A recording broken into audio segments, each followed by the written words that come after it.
นะพ่อใหญ่เอ้ยเจ้าต้องสร้างคุณงามความดีไว้จัดการเผด็จการให้โลกรู้จักเพื่อประชาชนประเทศนั้นเขาดีใจอิหร่านนี่เขาดีใจโอ้ยบ่จักออกมาเต้นมาลำลูกก็อยากไปเต้นน้ำเขาได้อยากมีโอกาสไปเต้นไปม่วนน้ำเขาเรื่องนี้นะอยากเห็นเผด็จการจบลงได้มื้ออื่นสิบ่ได้มาออกรายการเด้อพี่น้องสิไปทำบุญก่อนมื้ออื่นไปตักบาตรบ่ได้ไปโดนแล้วไปตักบาตรนี่นะเป็นเดือน2 เดือนแล้วบ่ได้ไปตั้งแต่ขายย่ำหนาวมานี่ไปบ่สะดวกแต่มื้อนี้มันอากาศดีมื้ออื่นสิอากาศดีอยู่สิไปตักบาตรก่อนเด้อมื้ออื่นเด้อพญาครุฑว่า Cuba should be next based on strategy แม่นแล้ว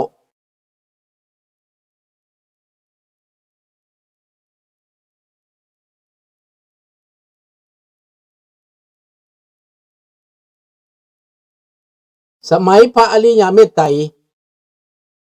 จะสร้างโลกสร้างประชาธิปไตยเนาะท่านเวียงไสเนาะแม่นนั่นน่ะพี่น้องลาวเฮาปากต่อปากหูต่อหูเว้ากันเด้อให้สามัคคีกันเด้อให้เป็นน้ำหนึ่งใจเดียวกันเด้อ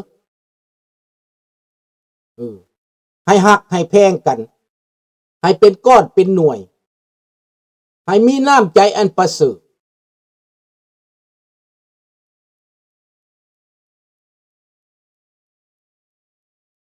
มันสิโฆษณาปันใดก็ตามโฆษณาบ่ขึ้นแล้วสู่เพลงลุงบ่ได้ละลุงปราบมันแหละลุงสิปราบพวกนี้มีแต่ว่าขอความร่วมมือจากพวกท่านให้ต่อไปปากต่อปากหูต่อหูต่อไปบ่ดนดอกลุงเชื่อว่ามันบ่ดนดอกมันสิมีอันเป็นไปแน่นอน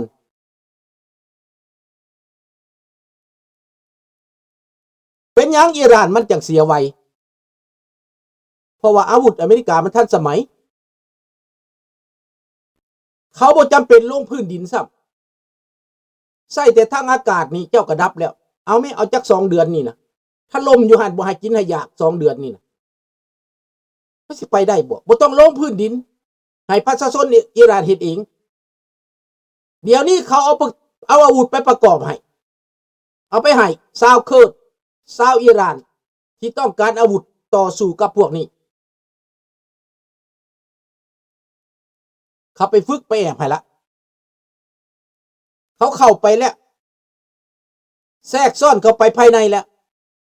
ข้าพเจ้าว่าอีกทิศ1 2 ทิศนี่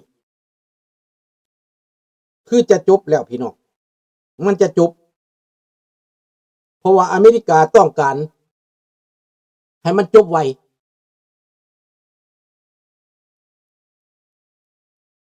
ต้องการประชาธิปไตยพี่น้อง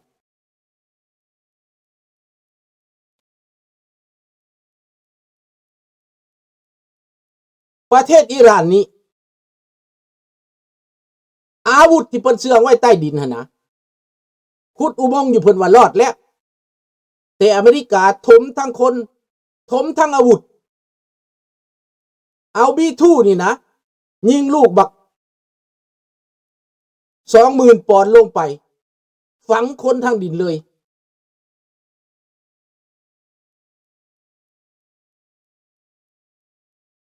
ซ่องเล่านอกบอกเหมือนกันหมดด้วยคำว่าสามัคคีเป็นหนึ่งเดียวกันทุกซ่องให้คำแนะแบบเดียวกันกับลุงเด้อเป๊ะก็ไผก็ต้องการแนวนั้น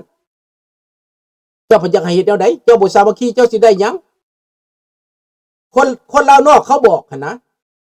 เขาบอกให้คนลาวในได้สามัคคีน่ะเขาบอกให้เจ้าในได้คนทางนอกนั่นเขาบ่ได้ต้องการเจ้าแล้วสบายดีท่านดีคนทางนอกหั่นนะเขามีความสามัคคีกับอเมริกากับแคนาดาแล้วเขารู้จักประชาธิปไตยแล้วคนทางนอกนะเขาจึงบอกคนลาวทางไหนให้เจ้าเป็นน้ำใจหนึ่งเดียวกันเด้อ พื่อปลดปล่อยเจ้าเองเด้อบ่แม่นปลดปล่อยลุงสุนทราได้ลุงสุนทราบ่จำเป็นเขามีเสรีภาพแล้วว้าวคู่มือดังนั้นเขาห้องมาเพื่อคนลาวทางในได้เพื่อคนไทยทางในประเทศได้ให้เข้าใจนี่นะคนไทยผู้อยากเข้าใจก็เข้าใจบ่อยากเข้าใจก็ทรมานไปอยู่หั่นแหละเป็นแบบนั้นไปหั่นแหละเขาก็บอกอีกลุงนี่อ้าปากบอกพี่น้องคนไทยให้รู้จักว่าอเมริกาเป็นเลิศเจ้าสิว่าอเมริกาบ่เป็นเลิศเจ้าสิว่าอเมริกาบ่ดีค่อยก็บอกว่าอเมริกาดีเจ้ามาเบิ่งเอง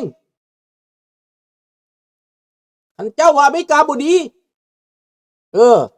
เจ้าก็ถามนายทหารที่เขาไปฝึกโกบราโกนี่สัตราอัจจิมาอุดวิเชียนเจ้าไปถามเราเบิ่งอเมริกาดีบ่คันบ่ดีเราสิไปเป็นนายทหารอเมริกาเฮ็ดหยังเราเรียนจบขนาดด็อกเตอร์พุ่นเราก็ต้องกลับเมืองไทยติถ้าเรากลับเมืองไทยนี่เราจบด็อกเตอร์เราสิได้เป็นบ่ผู้บัญชาการทหารนั่นบ่ได้เป็นดอกเขาก็จะโอ้ยผู้หญิงเป็นบ่ได้ดอกเป็นนายทหารใหญ่บ่ได้ดอกเขาก็สิว่าจังซั่นแหละเขาก็สิหัวเยาะเย้ยเราติอันนี้เราไปเป็นทหารอเมริกาห้วยคัดปืนสั่นยางบัญชาการนี่มันมีเกียรติศักดิ์ศรีได้เงินเดือนก็หลายได้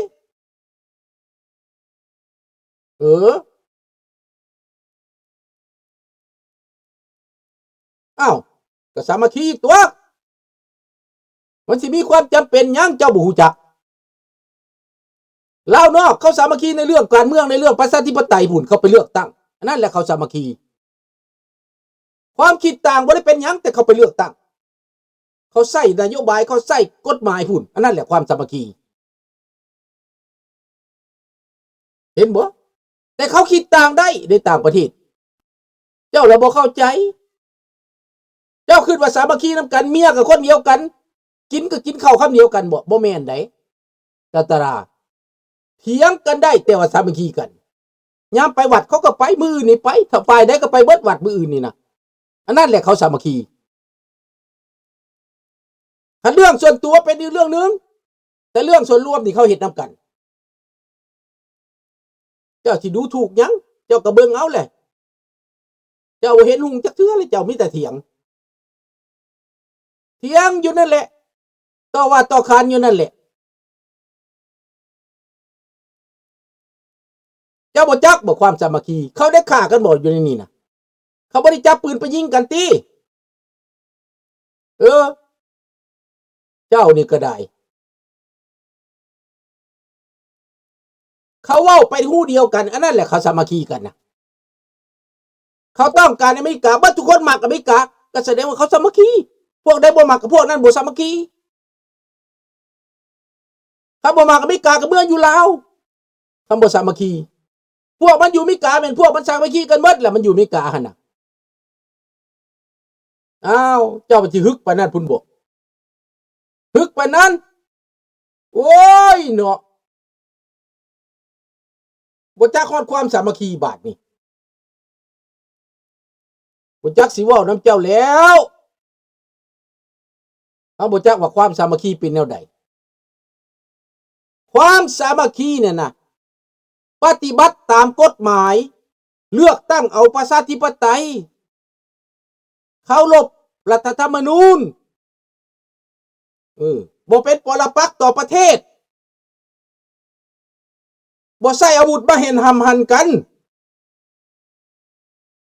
เขาเอาไปตีศัตรูพุ่นนี่ต้านก็บ่เป็นหยังเฮาให้ต้านอยากเว้าก็ได้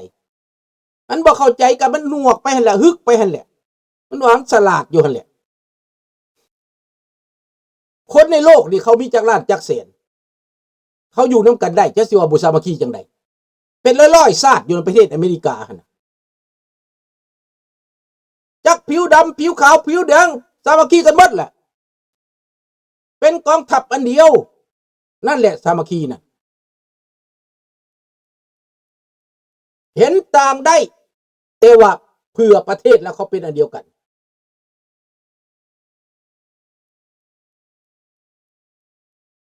เขามีความมั่นคงเห็นบ่ญี่ปุ่นกับอเมริกาเห็นบ่ญี่ปุ่นกับเกาหลีใต้นั่นแหละเขาสามัคคีกันน่ะเจ้ายังบ่ฮู้วะประเทศไทยกับสามัคคีเขาอยู่ตอนกุบราโกนี่น่ะ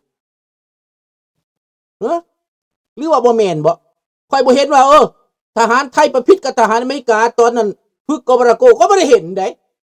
ก็เห็นแต่เขาปั่นกันกินข้าวเขาถามคนลาวว่ากินชิ้นอยู่บ่กินปลาอยู่บ่คนลาวมาฝึกมีนายทหารก็ไปเว้านำมันอัจจิมาอุดวิเชียนแหมพูดไทยได้ชัดแน่บ่พูดไทยได้ชัดจะได้ค่อยก็เป็นคนอีสานได้นี่น่ะเป็นคนอีสานได้นี่เว้าไทยได้นี่น่ะนี่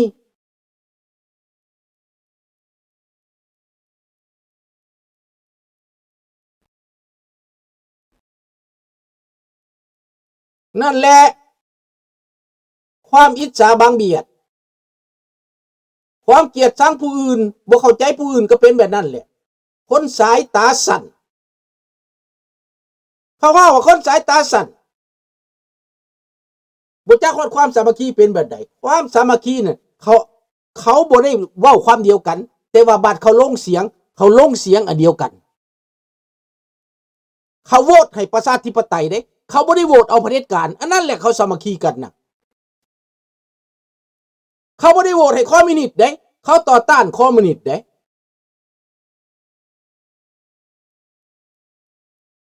สบายดีน้องจันทวีเจ้าสิว่าจังได๋ซั่นประเทศประชาธิปไตยมีหลากหลายมีหลายสีผิวมีหลายเชื้อชาติมีหลายเผ่าพันธุ์แต่บัดลงเสียงเพื่อมติประชาธิปไตยหั่นนะเพื่อสิทธิเสรีภาพนะอันเดียวกันนี่กองทัพกับกองทัพเดียวเขาบ่ทรยศเด้เขาปฏิบัติตามคำสั่งประธานาธิบดีเขา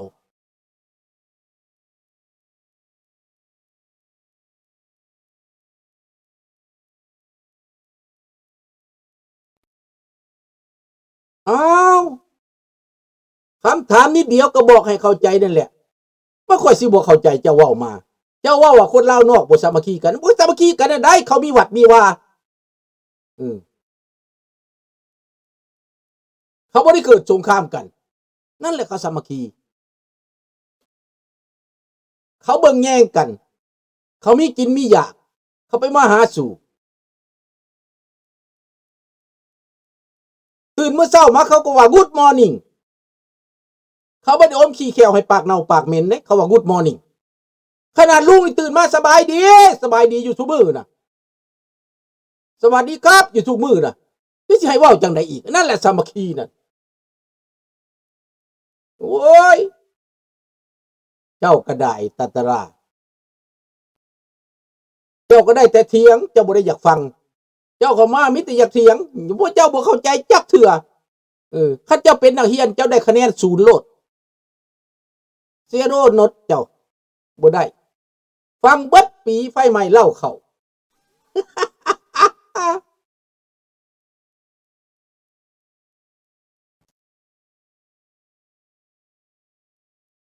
ทางไหน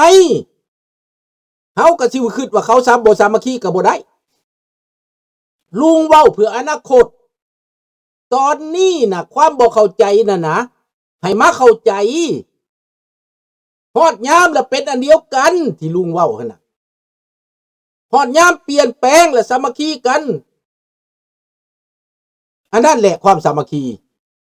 เขาบ่ได้หมายว่าสามัคคีต้องมาเอาเมียคนเดียวกันมานอนอยู่บนเดียวกันเฮ็ดแบบเดียวกันบ่แม่นลาวแดงมันว่ามันสามัคคีแบบนั้นน่ะบ้านสมาคมนมสามัคคีเมียอันเดียวกันบ่จักของเพิ่นของตู่มันว่าสามัคคีเมืองลาวสามัคคีเมืองลาวนั่นแหละเจ๊กก็ยืมไปแก้วก็ยืมไปเมียมันสามัคคีกันคักอันนั้นน่ะ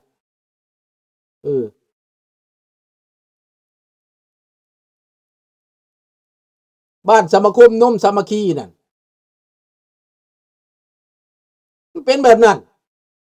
อันนั้นสามัคคีแบบสปปลาวอันนั้นแต่สา